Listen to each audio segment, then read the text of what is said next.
ready when you are. Power up. All right. Start with some names and stuff like that. Okay. My name. No, wait. Stanley Jackson of the Cochran Firm, Cleveland.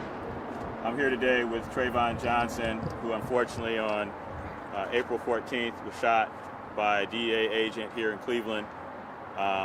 You know, what I have before you here is obviously a unicorn. Most of the time when you see these police shooting cases, an individual doesn't survive. But by the grace of God, Trayvon Johnson is here with us today. I also have Miss Johnson, Deanna Johnson, Trayvon's mother, as well as LaDon Johnson, his brother. The issue is that a DEA agent decided on that day to escalate instead of de-escalate a situation where Mr. Johnson was in front of his house as a white car with dark windows pulled up, fully tinted windows. The front window was tinted, and Mr. Johnson got out of a car and went to see who was in that car. As he was doing that, his brother, LaDon Johnson, is standing outside on the porch, also looking at that car as well. Mom, Deanna Johnson, is looking out the window along with her mother, looking out the window, wondering why this car has been sitting there for quite some time.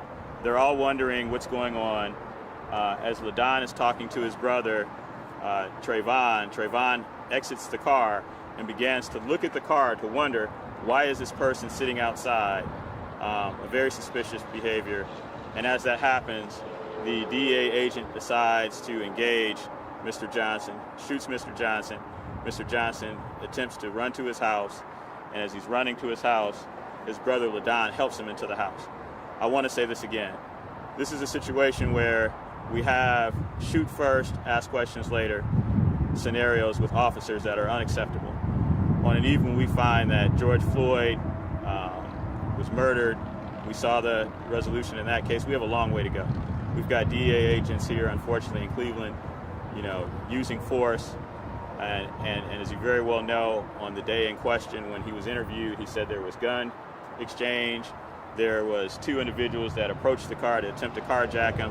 And as we very well know, moments later, a video was released that obviously showed something different. And thank God for those type of videos, because without those videos, we wouldn't have the story we have today. It would only be the DEA's agent's story. And as you can see from that video, Mr. Johnson didn't brandish a gun. He did not pose a threat. Ironically, there wasn't a second individual that approached that car. And there obviously was no gun exchange in that incident. Trayvon is going to speak to you for a second about, you know, the fact that he is, you know, happy just to be alive. I mean, the fact that as he fled from this officer shot at him several times as he was still running to his house, a place that most of us would consider a safe place to be. Trayvon, take your mask off, please. All right. I'm just here to say I'm happy to be alive and happy to see my family. I ain't even think man, it's a miracle for me to be here. My family tell me this every time they see me. I wasn't doing nothing wrong. I was on my way home. Thank you, Mr. Johnson. Mr. Johnson has 40 stitches and 8 staples. He was shot in his stomach, and like I said, you know, most of the time those shots are fatal. And like I said, we are blessed, his family is blessed for him to even be alive to survive this ordeal. Ms. Johnson, please take your mask off. Mm-hmm. I'm glad my son is here today. He just was coming home, and he shot him. He just got out the car and he shot him for no reason at all. For no reason at all. I'm glad my son is here. And I don't know what's wrong with that man. That's okay. Miss Johnson and her family has lived in that house for 32 years in that neighborhood. And as you can see, that she's very distraught. She almost lost her son on that day. He was severely injured. But more importantly, you should be safe in your own neighborhood. You should, you know, as they did, they were concerned about what was happening in front of their house. And to have that officer engage Mr. Johnson with deadly force never once announcing who he was, never once giving any commands, is unacceptable. LaDon Johnson is going to speak to what he saw on that day. Please step, sir. Take your mask off. Good afternoon, or good morning, afternoon. My name is LaDon Johnson. I am a disabled veteran. I served 7 years in the armed forces. I was in the United States Navy Seabee. I got out with an honorable discharge, and I am an honorable man. On the day in question, I was on the porch. I came to the porch. Before my brother pulled up and this incident happened, I waved at you. I tried to get your attention. You never waved back. You never acknowledged me. You just sat there. I tried to find out why you were in front of my house. You wouldn't say anything. You wouldn't do anything. You just sat in the car. And it made everybody feel weary because I was in the bathroom. When I went to the bathroom to get freshened up, that's when you pulled up. I was upstairs for about 20 minutes. That's how long you sat down there. When I came back downstairs, you were still out there. When my brother got out of the car pulled up in front of your car, I was talking to him. I asked him, are you guys waiting on someone? Is someone waiting on you? That's the reason why he looked as if he was walking towards the vehicle, but he was actually walking straight. He was paying attention to me. I was asking him a question. I didn't know who you were. Previously, we've had drive-by shootings in that area, and it's not safe in that area, especially when cars sit on that area and they communicate with each other and they come through shooting. It's not safe. I stand out there every day so those kids can be safe out there. I try to protect those kids. But the day in question, when he pulled up and he walked across that car, you pulled that weapon and you shot. You didn't identify yourself. You didn't say who you were. I was at the edge of the porch. When you started shooting, my brother started running. His back was turned towards you. You continued to shoot. It's hard for me because I'm a combat veteran. And to see my brother in a situation like that, to where I could really do nothing about the situation, it really bothers me. It hurts me. My brother almost died in my arms. I told y'all that I was a veteran. I told y'all that he was shot, and no one tried to apply medical attention to him. I was trained as a combat lifesaver. Immediately, I tried to do something, but I knew that if I attended to him, that I would possibly be shot. When you guys pulled up and told me to come outside, and I never even came out there with a weapon or anything, saying I shot. It's a lot more to this situation than what's being uncovered. I'm just very grateful that I'm alive, that my brother is alive, and a few other people are alive. This was a random act. It was a quick act. When you jumped out with malicious intent. I seen it in your face. You were angry. You were infuriated. For what? He got out of the car and walked to the house. I just don't understand. There's a lot more to this story. I would love to elaborate on further, but it's just hard right now. It's real hard. My family actually fear for their safety. My family fear for their lives. Thank you, Mr. Johnson. As you can see, the family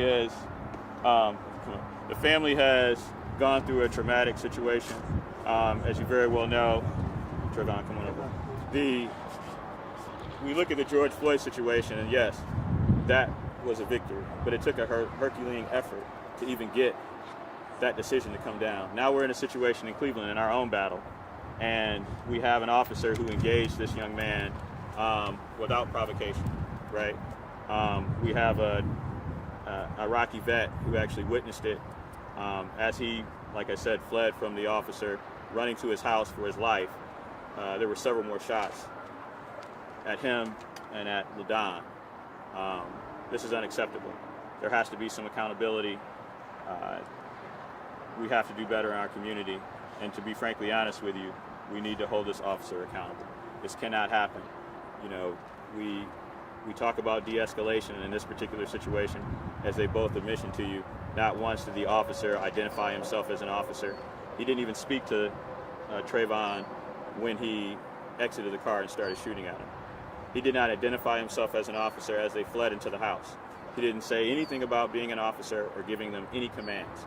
It wasn't until after LaDon and Trayvon were laying inside of the house that other officers pulled up and he could hear sirens that he actually came out, and they knew that something had to have happened with a police officer. It wasn't until that situation. And as you very well know, I'll reiterate again, when immediately interviewed, the agent in charge said that LaDon and Trayvon and an unidentified individual were exchanging. He had exchanged gunfire, number one. Number two, two individuals exited and tried to carjack him. And it wasn't until that video from East High was released that you actually saw there was no other individual that was approaching the car at the time. He never made it within 10 feet of the car, or I'm sorry, within 6 feet of the car to even pose a danger. And at no point in time did you ever see him brandish a weapon or pose a threat. At this time, we'll take any questions that you may have concerning this incident. Thank you. Stanley, the police say in the criminal complaint he lifted his shirt, had weapon tucked into his waistband. Is that consistent with what happened, or where did that come Absolutely not. I mean, you can see the video. He didn't even have time to lift anything. When you see the video, you see him walk, and as he's walking towards the car, you can see him looking. You see the officer literally engage him, and then he takes off running. He doesn't have time to even to lift his shirt. You don't even see any movement that would show that he would lift his shirt to brandish a gun. Did he have a gun on him? He did not. Some people would wonder if you saw a suspicious vehicle, why you didn't call police in the neighborhood. Like, y'all were wondering why. I think initially that LaDon has explained to you that he thought about it. He went, took a shower, came back, and before they can investigate even further to even call the police, his brother had been shot. And then, of course, they're in the house, and they can't call 911 because before they could call 911, within about 45 seconds, another officer who we believe was the partner of the DEA agent arrived and started giving commands at the door. And LaDon still waited until he heard police sirens and other officers surround the house before he would actually come out. Do you at this time know why police were there in the first place, or why DEA agents were there? Our intel says that they were investigating someone down the street, that they were in the process of potentially investigating and doing something that we don't necessarily know about. We know that they were in the area for someone else. That's at least what they admit. That's what the agent in charge said. But then again, I mean, how do you know what they're really saying? Or if you can trust it? Because remember, the initial report was that the officer was being carjacked by two individuals, how cliche, and that gunfire was exchanged. And we find out, obviously, that the video that was finally released by Cleveland Municipal School District, thank you very much, was released. I mean, if this were the Cleveland police, you very well know if they had the video, we still would be asking for it, like many other cases. What was the family's reaction when they heard the DEA's version of events that evening? It further made them realize or believe that this officer potentially was looking to kill them. And I say that because as he fled, he ran away. As he ran away, he wasn't posing any threat at all, and there were still shots being fired at LaDon and Trayvon. But yes, they were dissatisfied at the fact that it wasn't the truth. They knew what the truth was. But once again, unfortunately, it's commonplace in our community with African Americans that we are always, without cameras, without video, the situation is always silent. We always get the secondhand story. Are you guys conducting your own investigation into this? Yes, the Cochran Firm is conducting its own investigation. Once again, as you guys well know, the Cochran Firm is a national firm. We take these cases throughout the country. We've been doing it, obviously, for many years. In honor of our founder, Johnny L. Cochran, we'll continue to fight for our people. We'll continue to fight for people who've been injured in police excessive force cases. What's your investigation shown or revealed to this point? Exactly what I told you, that Trayvon never threatened the officer. He never brandished a gun. That there was never a second individual that approached the vehicle. That they weren't looking to carjack him. That Trayvon was actually running away as he was being shot at, and that we now know that LaDon was also shot at during that incident as they tried to flee into their own house. What's next for you guys? What are the next steps as you continue your investigation and as Trayvon continues to heal? Right now, getting more transparency as far as any statements that the officer may have made, right? Unfortunately, we know that for some odd reason, Trayvon was charged with aggravated menacing, which is unfortunately a very interesting charge in and of itself. I mean, you saw the video. I don't know, approaching a car, not even getting close to the car, looking to the car, how that is menacing. But we'll continue to do our research. Like I said, we're gathering information. We have witnesses we've seen who are actually there. They'll come forward shortly once we're able to authenticate their, events, what they saw. So we've got, like I said, we have witnesses that were there. The people who were in the car who let him out actually saw the incident. They were afraid for their lives. As you can see in the video, they drove off because they assumed that whoever was in that car was looking to kill someone that day. What does justice look like in this situation? Is it an apology? Is it an acknowledgement? Is it financial compensation? Justice is the officer being charged, right? Nothing less. Are you optimistic that will happen? No. Like I said, in the George Floyd situation, it took a Herculean effort for that case to even be brought forward. We know what happened in that particular situation. The Attorney General had to step in and add murder charges to that. In Ohio, although we believe that we are more progressive than other states, we are not. I hope that the community, I'm sure the community will continue to get behind this family and will push for that officer to be charged. Do you also represent the family of Arthur Keith? I do. And do you have a comment about the video not being released? It'll be the same comment that's always being made in those particular situations. I mean, unfortunately, it's the Cleveland police who are doing the investigation, and history has shown us that they don't release videos when it's not beneficial to them. We saw a little over a week ago they released a video that was beneficial to them and released it immediately, and unfortunately the chief decided to say that they wanted to have transparency. But we can't have transparency when you're not releasing the video in the Arthur Keith situation. You're not releasing any video in previous other situations they've been in. They have a history of stonewalling and not sharing information. At this point, do you guys know how many shots were fired in this case? No, that's the best we got was they account for at least 4 shots. I personally believe that there were more than 4 shots that were fired. We believe there were probably 8 or 9 shots. But as the information begins to, at some point, I hope that it will be shared. We're going to be doing our investigation, like I said, from the witnesses that were there. They heard shots before they drove. That's why we were able to kind of ascertain that we were told there were 4 or 5 shots. We believe there were 8 or 9 shots that were from Trayvon that one officer. Shot once? Trayvon was shot once. Was he shot, like, initial first shot hit him, and then the rest were as you were leaving? At this time, we don't have that particular information. As you can see from the video, he engages him and he runs in a different direction. He runs towards the house, right? So we know that at least in the first 2 or 3 shots, he was shot in the stomach. Where was everybody at the time of the shooting? So Trayvon was how far from the Okay, their car? so Trayvon was within 10 feet of the car. Is when you see the video, he exits the rear passenger of that vehicle, the black vehicle, and the black vehicle is probably 2 car spaces in front of the white vehicle. As he exits the vehicle, he walks around, and as he's walking around the vehicle he's in, as he walks around the back of the vehicle, his brother, LaDon, is standing on the porch, and he's asking him, hey, are you meeting someone here?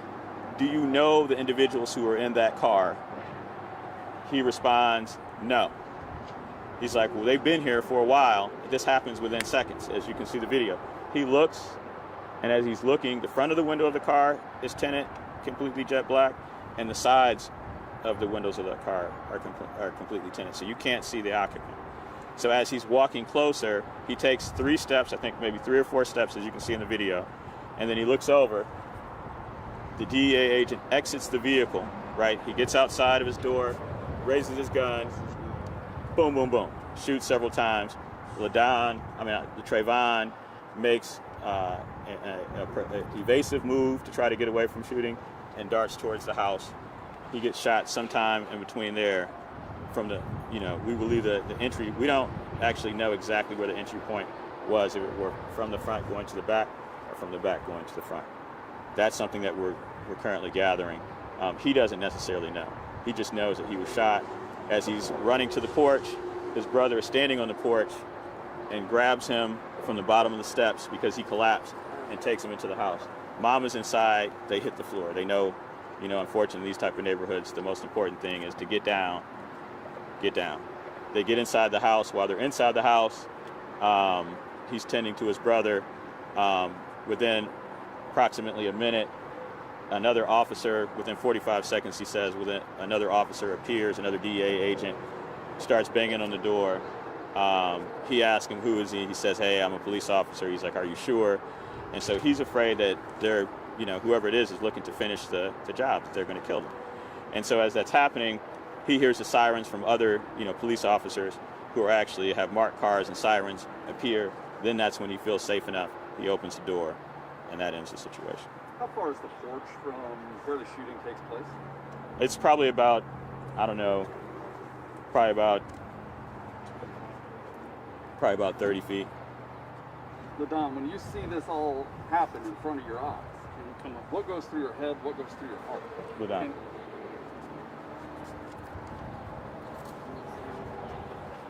Can you say that question again? I'm sorry. When you're watching all of this unfold, what goes through your head? What goes through your heart?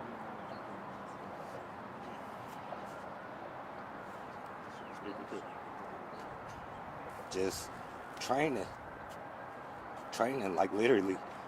I've been out of the service for a while, and when this happened to my brother in front of my face, I felt like I was at war. I promise you. We were on the street, then we wasn't on the street anymore. He did that. He took the same oath I took, but he ain't protecting his people. Any further questions? Yes, I am. So, what has an open terrorist state? And I know you guys are saying I didn't hear the end of your question. what has an open terrorist state? Correct. I know you guys have a gun. Even if he did, do you feel like he had a chance to even exercise open carry with how quickly all this happened?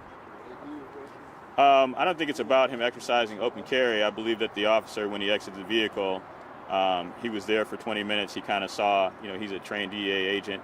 He kind of saw individuals looking at him, wondering why he was there. I'm sure he probably goes through that all the time. If he's an undercover agent parking in certain neighborhoods, I'm sure he probably sees people, So my thoughts really are that he should have exited the vehicle and announced himself and told them to leave or gave them commands, but he didn't do either of those. I don't think that he should have, used a gun to shoot Trayvon when Trayvon didn't pose a threat. But we know what his intentions were, because the reality is, he said there were two people who exited the vehicle who approached the car attempting to carjack him, right? And that was before he knew that there were actual footage that came from East High School. A camera far away that was able to zoom in and catch exactly what happened. Was it Trayvon's friends? Was it friends of yours that were dropping you off at home? There were people that were in the car at this time. We're not going to identify them until they're ready to come forward. They're afraid, to be frankly honest with you. When you hear, in the black community, when you hear DEA, FBI, when you hear those type of agencies that are secret, that are federal in nature, and you have this individual who's in that neighborhood, they're afraid, right? Trayvon almost lost his life. Like I said, he's a unicorn. In this particular situation, you almost never see people survive, especially a stomach shot. My question for Trayvon is, how are you feeling right now as you recover? Take your mask off. A lot of pain.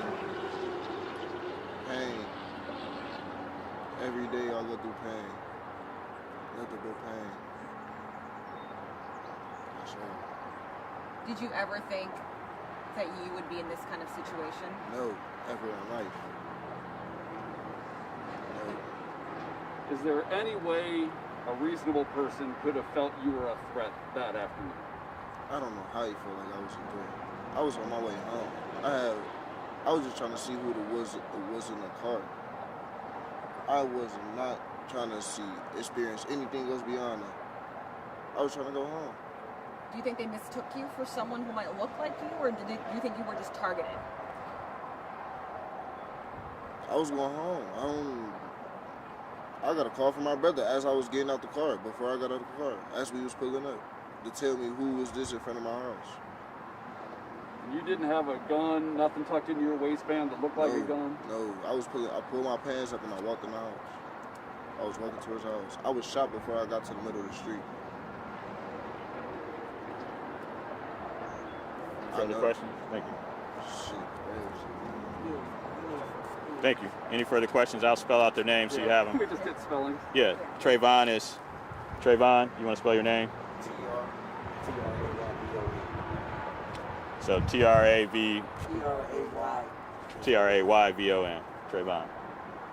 LaDon is Ladon. And Deanna, you want to spell your name again? DIANNA. Dianna. And LaDon, they had you in the back of the car for a while, handcuffed? Yeah, they read me my Miranda rights. They arrested me. I asked them why they did it. Because nobody told me nothing. And then ever since then, because I was on the K9, but I'm allergic to dogs. So while I was in there, like, my whole sinuses started playing. I got severe Crohn's disease. So I've been having problems since then. And did you even know Can you step over here so they can hear you? what condition your brother was in at that point? I knew he was shot. I knew he was shot. I didn't know how severe the shot was. When he shot him, he was in a prone position. The officer was in a standing prone position. He was almost bent down a little bit. He had I don't know what kind of gun it was, but I know when it shot, the middle of his shirt flacked up. His shirt flacked up twice. And I see this. He only got shot once, but I know the shirt flacked up twice, so I knew he was hit. When he was hit, I was like at the edge of the door. I ran to the edge of the steps because I seen him running, and he was just shooting as he was running. And I grabbed him, to throw him in the house. I fell into the door, pushed him in the inside. I thought I had got shot in the process. And then I went into the house, made sure he was cool.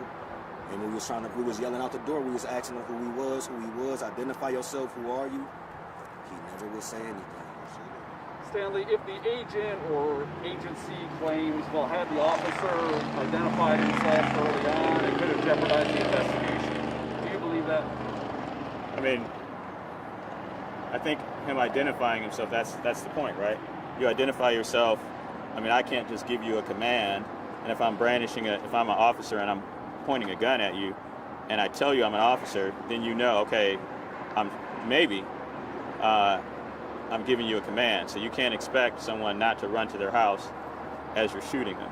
So. But even early on, when he's just sitting there and LaDon's waving at him, hey, who are you? Could that have jeopardized the investigation, in your opinion?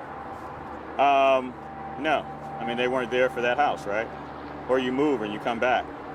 I mean, ideally, if you're there doing an undercover investigation and you notice people notice you, that means that if they notice you, the people you're looking for may notice you too. So you would think that this officer would say, oh, let me circle around, or let me go somewhere else and then come back. But if you're there long enough that for 20 minutes that they notice you, then maybe the people that you're investigating down the street or whatever may notice you as well. You said the officer was undercover. Was he wearing like a tactical outfit? No, he was dressed in plain clothes. One spelling question for the name. Is LaDon L-A capital D-O-N or L-A-D-O-N? Just want me to get it correct. Capital D? Thank you. Stanley, Thanks for asking that question. Sometimes. Do you, the cops say they found a gun on the lawn. Do you know where the gun came from? No, I take issue with that statement.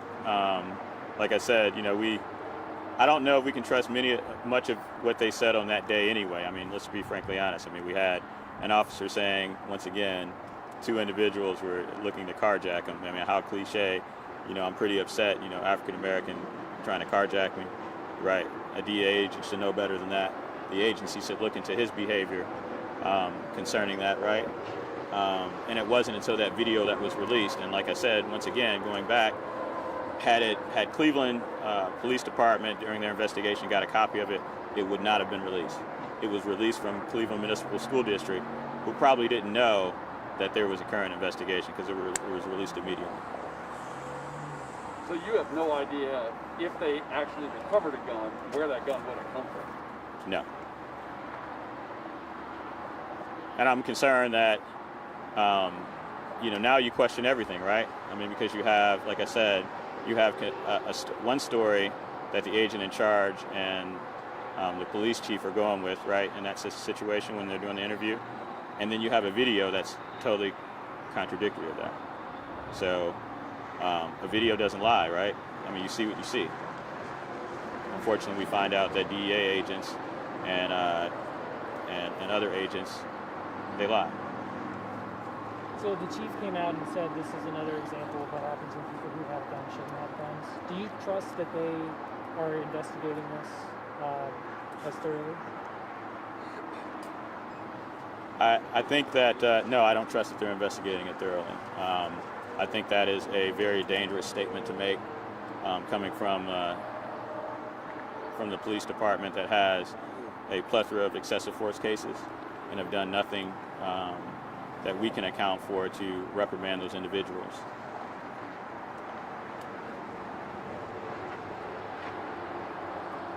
Thank you, everyone. Thank you.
Oh, I didn't see that.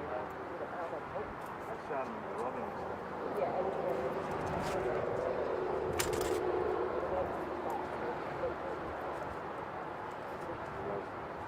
tight on him. Very good. So we got up and that's what Did they recover it? we don't know. I Hey. haven't seen anything from the officers. All right, I haven't seen anything about them recovering them. It hasn't I happened. had that. But I also Blew it out in the car. I think I was